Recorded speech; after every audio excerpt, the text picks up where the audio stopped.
The December blizzard tore through the Wrangell Mountains like a runaway freight train, its icy fingers prying at the chinks in Walter McCready's cabin walls. The 68-year-old Vietnam vet-turned-trapper was pouring his nightly whiskey when he heard it, a sound that didn't belong in nature's symphony.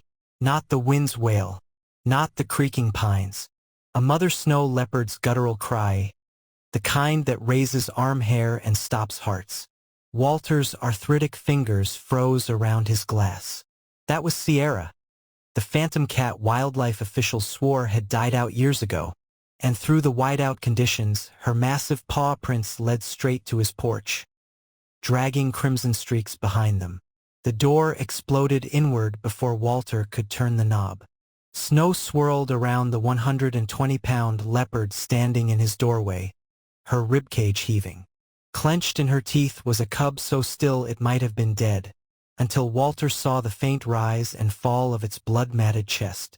The mother leopard's golden eyes locked onto his, burning with an intelligence that chilled him more than the storm. Then she did the impossible. Carefully, almost reverently, she deposited the broken cub onto Walter's threadbare rug. The message was clear in her retreating snarl. You fix what I cannot. Outside, something much larger moved through the blizzard's veil. Kneeling in the pooling meltwater, Walter saw the cub's injuries in the kerosene light.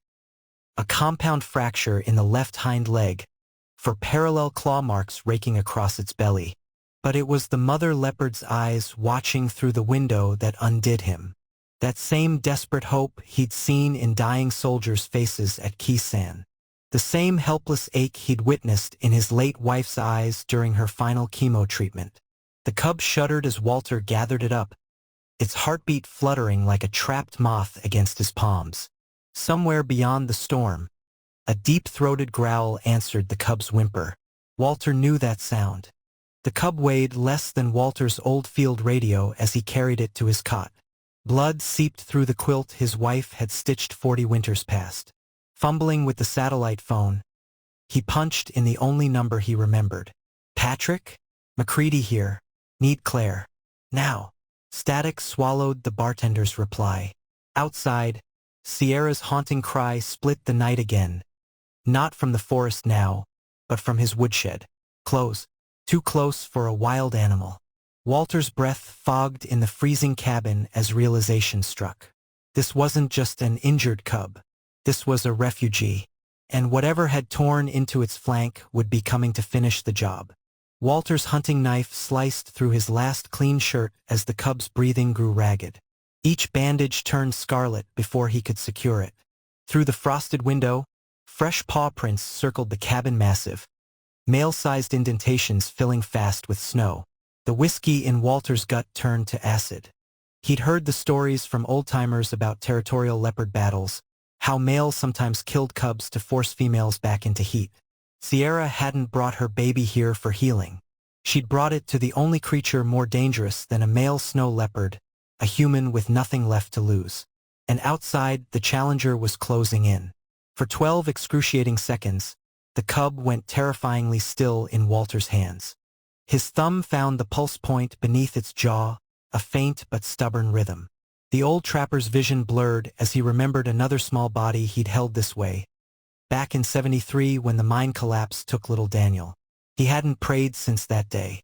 Now the words came rusty but earnest. Outside, Sierra's silhouette appeared at the window, her breath fogging the glass in quick bursts. The kerosene lamp threw her shadow across the wall, ears flattened, muscles coiled. Not praying. Waiting. Judging whether this human was worth her desperate gamble. Bone gleamed through torn flesh where the cub's thigh muscle had been flayed open. Walter's hands shook as he poured cheap bourbon over the wound, more for his own nerves than sterilization. The cub's scream pierced the cabin, echoed by an unearthly shriek from the woodshed. Sierra was answering. Walter whispered to the quivering bundle, "Easy there, Alba." The name slipped out unbidden. A dangerous thing, naming what you might lose.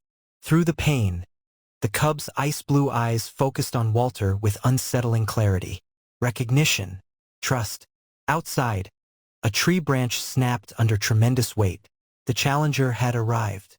Static nearly drowned Claire's voice as she shouted over the storm. "Listen, you mule-headed old bastard. Fish and Game's got shoot-to-kill orders on those cats since the sanctuary breach." Walter barely heard her.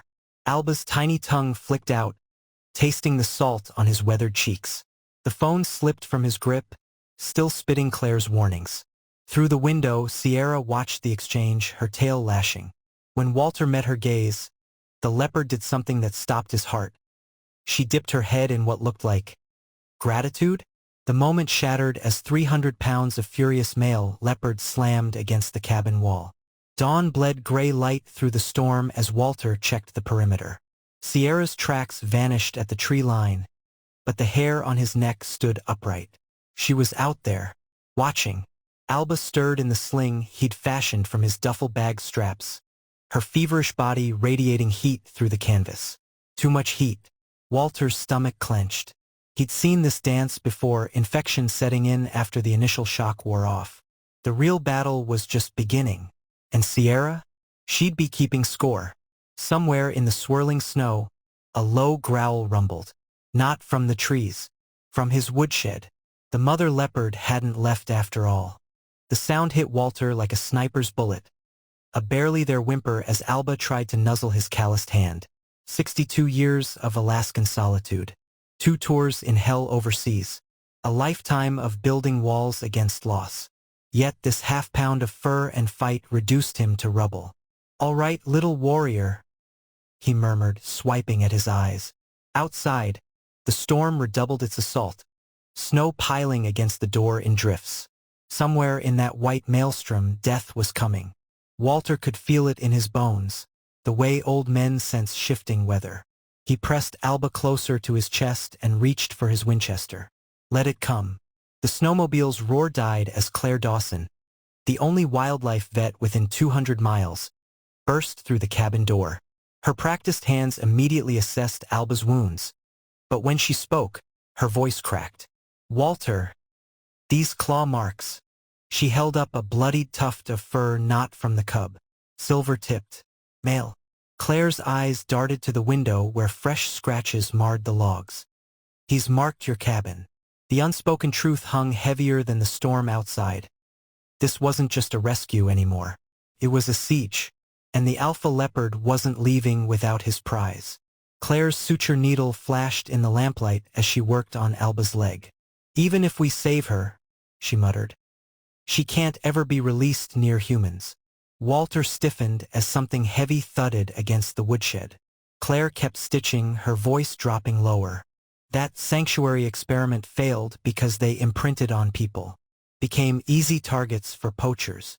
Outside, Sierra's answering snarl vibrated through the walls. The mother leopard understood more than they realized. And she hadn't brought her cub here to become someone's pet. She'd come for weapons. For war. The storm had become their ally, burying the blood trails and muffling Alba's cries. Claire packed snow around the cub's feverish body while Walter reloaded his Winchester. "Fish and Game's helicopter can't fly in this," she admitted. "We've got maybe 12 hours. The cabin groaned under another impact. Plaster dust sifted from the ceiling. Walter watched Alba's chest rise and fall, each breath a defiance. The cub didn't know she was the prize in a deadly standoff. Didn't realize the snowfall blessing her with anonymity was also trapping them all together. When Alba took her first unaided breath, it sounded like a whisper against the howling wind. Claire's hands stilled. Walter forgot to blink. Even Sierra outside seemed to hold her breath. For one crystalline moment, the cub's ice-blue eyes focused clearly on Walter, and something passed between them. Not just survival, but recognition. Then the moment shattered as the male leopard's roar shook the cabin's foundation. Walter's fingers found the scar on his shoulder where a VC bayonet had grazed him in '68. Same feeling. The calm before chaos. The cub's next breaths came stronger, louder, and outside, something answered. The whiskey bottle clinked against the glass as Walter poured 2 fingers. His hands, steady through sniper fire and grisly charges, trembled now. Claire watched him gulp the burn. "You named her," she accused softly. Outside, Sierra paced at the tree line, her movements agitated. The male's scent markers grew stronger, mingling with the coming night. Walter studied Alba's sleeping form, the way her paws twitched in dreams. He'd made the same mistake with a wounded fox years back. Named it, loved it, buried it. The old trapper's jaw set. Not this time. He reached for his rifle. Moonlight carved Sierra's silhouette against the snow as she stared through the window. Not at her cub. At Walter. Her golden eyes held the weight of generations. Of poachers avoided. Traps escaped. Winters survived. Claire whispered, "She's testing you." The cabin shuddered under another blow. Sierra didn't flinch. She was waiting to see what this broken old man would do when death came knocking. Walter met her gaze and did something insane. He nodded, like one soldier to another. Then he threw open the cabin door and stepped into the killing ground. Blood soaked through Alba's fresh bandages faster than Claire could replace them. "Internal bleeding," she hissed. The cub's breathing grew ragged, her pink tongue paling to white. Walter stood framed in the doorway, his shotgun trained on the darkness where yellow eyes reflected the lantern light. Sierra's mournful cry seemed to shake the very stars. Claire grabbed Walter's arm. "There's one option left." She nodded toward the woodshed where Sierra lurked, toward the mother leopard's milk, toward the unthinkable gamble. Walter's throat worked. To save Alba, he'd have to walk into the storm and trust the untrustable. The medical supplies lay scattered, empty antiseptic bottles, bloodied gauze, a snapped suture thread. Claire cradled Alba against her chest, the cub's breaths coming further apart. "We're losing her," she murmured. Outside, Sierra's pacing grew frenzied, her claws scoring deep grooves in the frozen earth. Walter stared at the Winchester leaning by the door, at the storm howling beyond, at the two leopards waiting in the dark, one to kill, one to save. His breath fogged in the air as he made his choice. "Then we do it her way." He reached for the door. Embers glowed faintly as the cabin's warmth bled away. Alba's body had stopped shivering, a terrible sign. Claire's tears froze on her cheeks as she rubbed the cub's limp paws. "Come on, little fighter," she begged. Then a miracle, the faintest lick against her finger. Walter wasn't there to see it.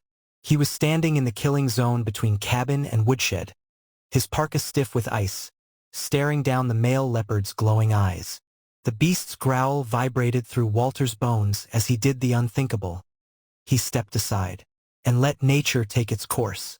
Kneeling in the snow, Walter McCready did something he hadn't done since his son's funeral.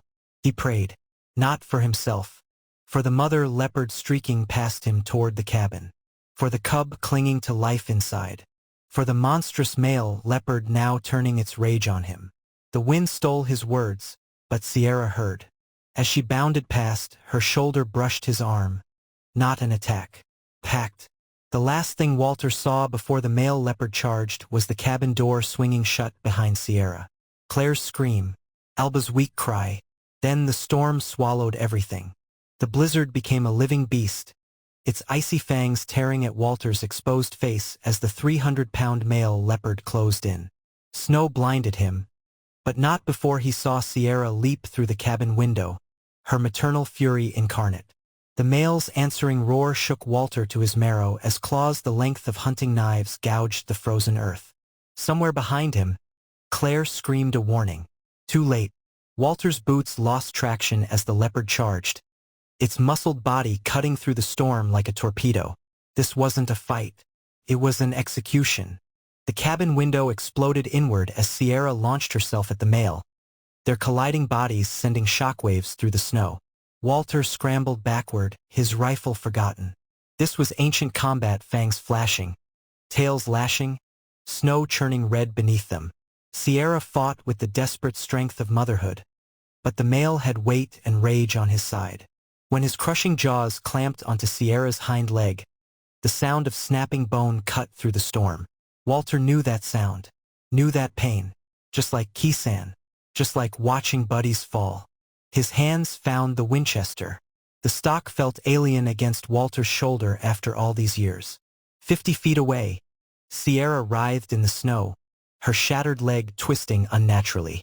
The male loomed over her, blood-drenched muzzle raised in triumph. Walter's finger hovered over the trigger. He'd sworn never to take another life after Nam. But as the male turned toward the cabin toward Alba, the old soldier's vision tunneled. The shot cracked like thunder. The male staggered, missed the heart. Now Walter had something far worse than a leopard to fear. A wounded, cornered apex predator. Inside, Alba's sudden awakening made Claire gasp. The cub's blue eyes locked onto the chaos outside with eerie awareness. Her tiny body trembled not from fear, but from some deep instinct as she dragged herself toward the shattered window. Claire tried to restrain her, but Alba did something impossible. She vocalized. Not a cry. Command. Outside, Sierra's head snapped up. The wounded male froze mid-snarl. Walter's rifle lowered in disbelief. That sound, it wasn't natural. It wasn't feline. It was something far older. Something that made the storm itself seem to pause. Claire's hands shook as she clutched Alba closer. They weren't just sanctuary leopards, Walter, she shouted over the gale. Sierra's litter was part of the DARPA project Language Studies. They understand more than we ever told the public. Outside, the male leopard crouched low, ears flat at Alba's continued vocalizations. Walter's mind reeled. This explained Sierra's uncanny intelligence, her willingness to approach humans. And now Alba was speaking some primordial language that commanded even her attacker's attention. The cub's next word came clear as a bell through the storm. Enough. The male leopard backed away from Sierra as if scalded. Claire kept talking fast. The military pulled funding when the alpha males became uncontrollable. They were supposed to be disposed of. Walter watched the wounded male retreat into the blizzard, casting one last bewildered look at Alba. The cub's chest heaved with exertion from whatever she'd done. Somewhere above the storm, helicopter blades throbbed. Fish and game, coming to finish what the male leopard couldn't. Sierra dragged her broken body toward the cabin, her golden eyes pleading. They'd won the battle. Now came the impossible escape. Blood painted the snow in gruesome Rorschach patterns as Sierra limped past Walter toward the tree line. She paused, looking back at Alba in Claire's arms. The message was clear: follow.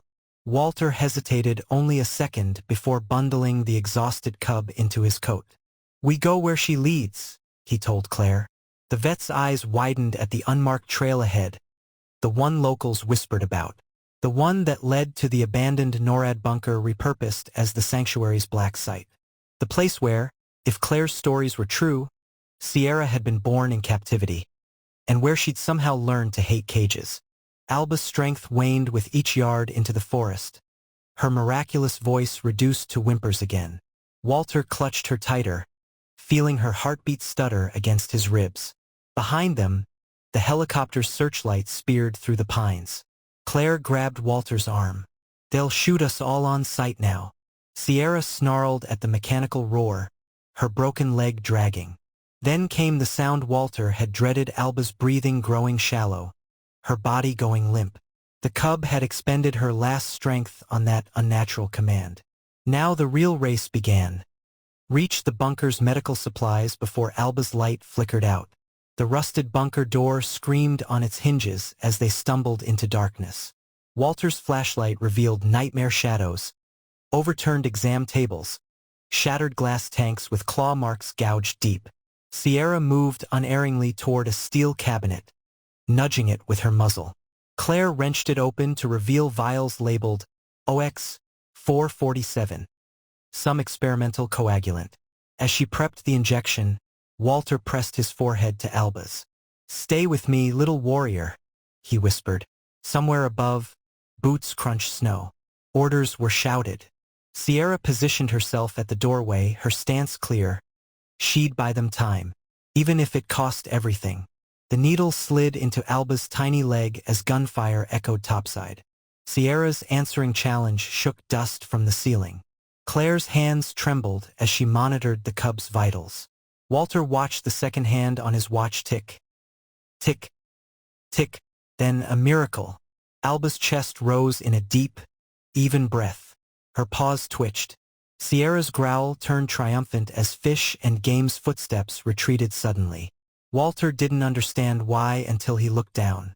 Alba's eyes glowed faintly blue in the dark, her vocalizations returning, but different now. Harmonizing with something deeper in the bunker. Something answering.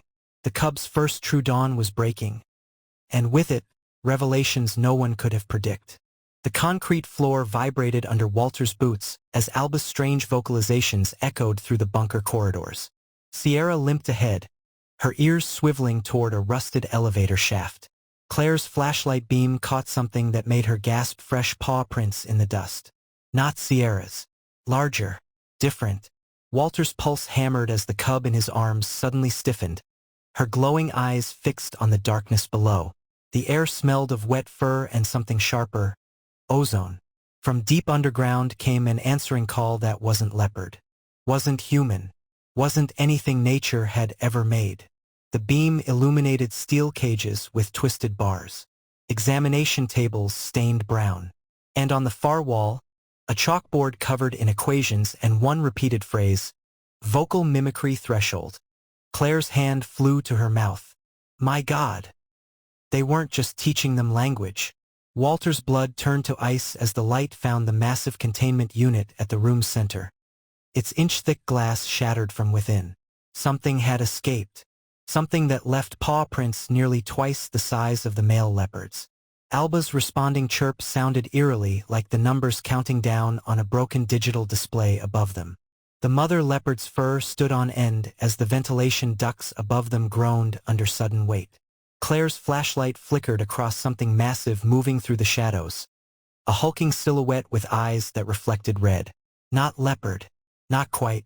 Walter instinctively shielded Alba as Sierra positioned herself between them and the thing in the darkness.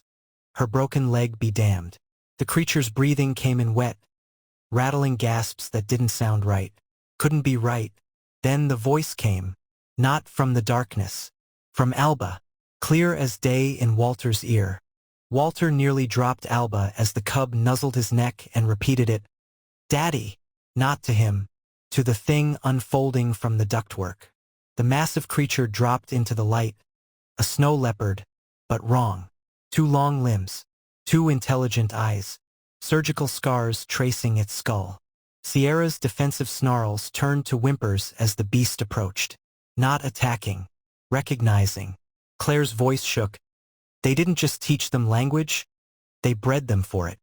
The creature, the first successful hybrid, sniffed Alba with disturbing gentleness. Then its head snapped toward the ceiling at the sound of boots. Fish and Game had found the bunker. The hybrid leopard moved with unnatural grace, herding them toward a maintenance tunnel as voices echoed above. Just before disappearing into the vents, it turned to Alba and made a sound like radio static shaped into words. Go. Hide. Grow. Sierra licked her cub's face once in fierce goodbye before limping after the hybrid into darkness. A rearguard sacrifice.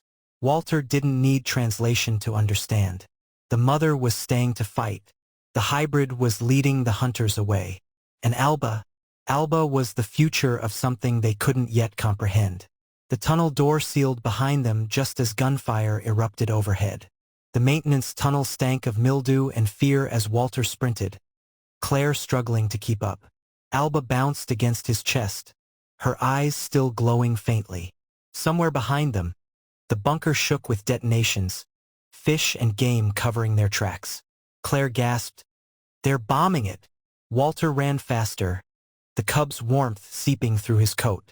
Sierra's sacrifice, the hybrid's last stand. All to protect this one miraculous cub. His boots hit gravel as they burst into a ravine, just in time to see the bunker collapse in a fireball that lit the snowstorm orange. In his arms, Alba made a sound that could have been a sob, or a promise. Embers drifted down like hellish snowflakes as Walter stared at the wreckage. No survivors could have made it out. No bodies to recover. Claire gripped his arm.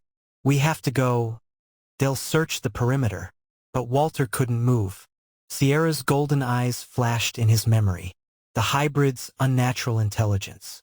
The way Alba had commanded the male leopard. This wasn't just some failed experiment. It was a new branch on the tree of life. And now it was all his responsibility. Alba nuzzled his chin as if sensing his thoughts. The cub's weight in his arms felt heavier suddenly. Not an animal. Not a weapon. Person. The vet rummaged through her medical kit with shaking hands, producing 2 vials of sedative. They'll expect records. DNA. She nodded to Alba. We give them a blood sample from a regular snow leopard. Say the cub died in the bunker. Walter's jaw clenched. The lie would protect Alba, but erase Sierra and the hybrid from existence. No records. No legacy. Just another government cover-up. Alba chirped anxiously as sirens wailed closer. Claire's eyes were desperate. Walter. It's the only way she lives. The old trapper looked down at the cub, at the awareness in those blue eyes, and made his choice. He took the vial. Walter watched as Claire drew a single drop of Alba's blood, just enough to sell their story. The cub didn't flinch. Her gaze locked on his face with unsettling focus. Outside, searchlights swept the treeline. They had minutes at best. Claire whispered, "She can never be studied, Walter. Never be caged." He nodded, stroking Alba's ears. The cub responded with a perfect English word. Home. Not mimicked. Understood. Walter's breath caught. Whatever the military had created in that bunker, it was more than animal. More than human. And now it was his to protect. The first search dog barked in the distance. By the time fish and game reached the ravine, all they found were 3 sets of footprints ending abruptly at a frozen stream. No bodies. No blood. Just a single, perfect leopard print too small to be Sierra's. And then nothing. The official report would list all specimens destroyed in the controlled demolition. But deep in the Wrangell backcountry, if you know where to look, there's a cabin where the old trapper still lives, where the vet visits every full moon. And if you listen very closely on still winter nights, you might hear 2 voices harmonizing, one gruff with age, one high and clear singing a lullaby no human ever taught a leopard. Walter's cabin stood silent against the endless winter, its log walls holding secrets warmer than the fire. Inside, Alba stretched before the hearth, her once tiny paws now leaving prints nearly as large as Sierra's had been. 5 winters had transformed the miracle cub into something extraordinary, her pelt shimmering with an almost metallic sheen in certain lights, her eyes reflecting knowledge far beyond her years. Claire adjusted the radio receiver on the table, picking up fish and game chatter about unconfirmed leopard sightings near the old bunker ruins. Walter smiled into his coffee. Let them look. The truth was safe here, curled up by the fire, humming along with the weather report. Alba's paw tapped the newspaper headline about the Arctic oil drilling project. Bad. Earth. Hurts. The words came clear as church bells, her vocal cords adapting unnaturally to human speech. Claire dropped her notebook. Walter slowly set down his rifle cleaning kit. This wasn't mimicry anymore. The hybrid cub was forming original thoughts, complex ones. Alba nosed at a photograph of bulldozers near Caribou Grounds and growled, a sound that made the cabin windows vibrate. Then came the new word, dripping with disdain. Men. Claire and Walter exchanged a look. The military's greatest fear had come true. They'd created something that could judge them. Walter woke to eerie music filling the cabin. Not from his old radio, but through it. Alba sat before the receiver, her throat producing perfect sine waves that tuned the dial by itself. The garbled fish and game transmission suddenly clarified. Leopard Task Force assembling at mile 42. Claire bolted upright as Alba added her own message underneath the official chatter.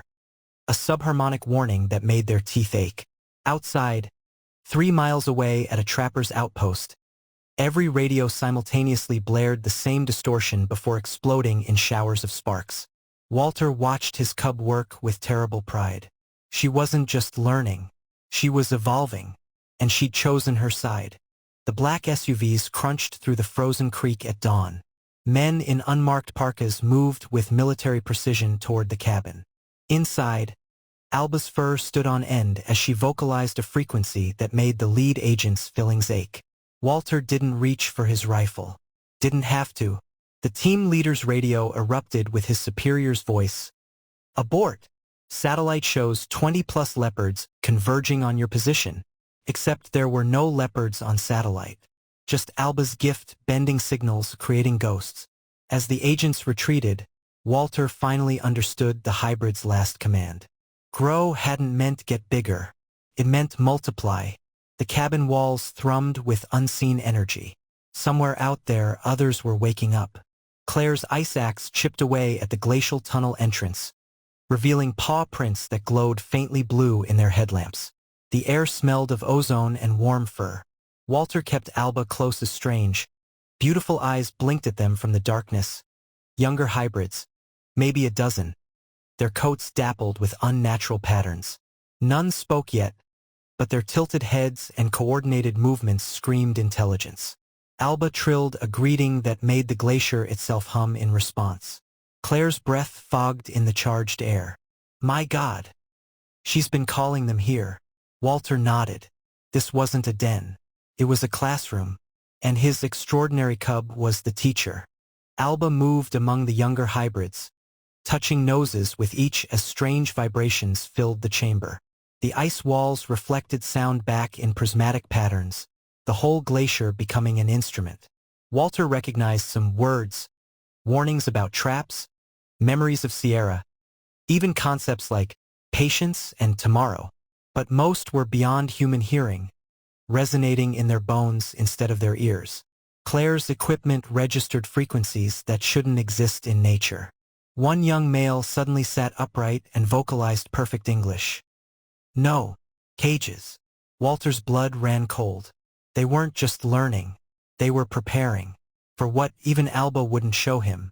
Walter woke to Alba's paw on his cheek, her eyes glowing faintly in the dark. Then the vision came, not a dream, but something she pushed into his mind. Mountains untouched by roads, forests free of fences, and moving through them, a new kind of creature, neither leopard nor human, but something better. The image shifted to concrete walls crumbling, laboratories emptying, the very air rejecting poison. When it faded, Walter found tears freezing on his face. Alba licked them away and whispered the first complete sentence any hybrid had ever spoken to a man. We remember. We fix. Outside, the northern lights burned unusually green.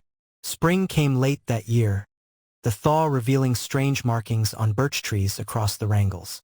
Walter sat on his porch watching Alba teach two young hybrids how to manipulate the old shortwave radio. His hands ached with arthritis now, his breath coming shorter each winter. Claire had passed last autumn, her notebooks filled with revelations she'd taken pains to encrypt. Alba sensed his melancholy and leaned against him with all her considerable weight, nearly 150 pounds of muscle, fur, and frightening intelligence. The words came softly, perfectly. No sad. We family. Walter chuckled wetly and scratched behind her ears exactly as she liked. Somewhere in the forest, Walter woke to emptiness where Alba usually slept. Outside, an eerie light show pulsed across the sky in time with the harmonic rising from the meadow. 100 voices, maybe more. Through his binoculars, he saw them arranged in concentric circles, Alba at the center directing their chorus toward the heavens. The northern lights responded in colors no scientist could name, dancing to their song. Walter's radio crackled with worldwide reports of identical phenomena. Yellowstone, the Alps, the Himalayas, always near snow leopard territories. He sank to his knees in the snow as understanding dawned. This wasn't communication. It was transmission, and the message was nearly complete. They found Walter McCready on his porch rocker after the first big storm, a smile frozen on his face. Alba's massive form curled around him like a living blanket. The fish and game team backed away nervously when she raised her head, those impossible eyes seeing straight through them. Then she did what no leopard should do. She spoke. He sleeps now. The voice held echoes of Walter's gravel tones mixed with something more. As the men fled, Alba nuzzled her human one last time before lifting her muzzle to the gathering hybrids. The transmission would continue. The work remained. But first, she gave Walter the only funeral that mattered, a single perfect note that made the snowfall glitter like diamonds all the way to the horizon.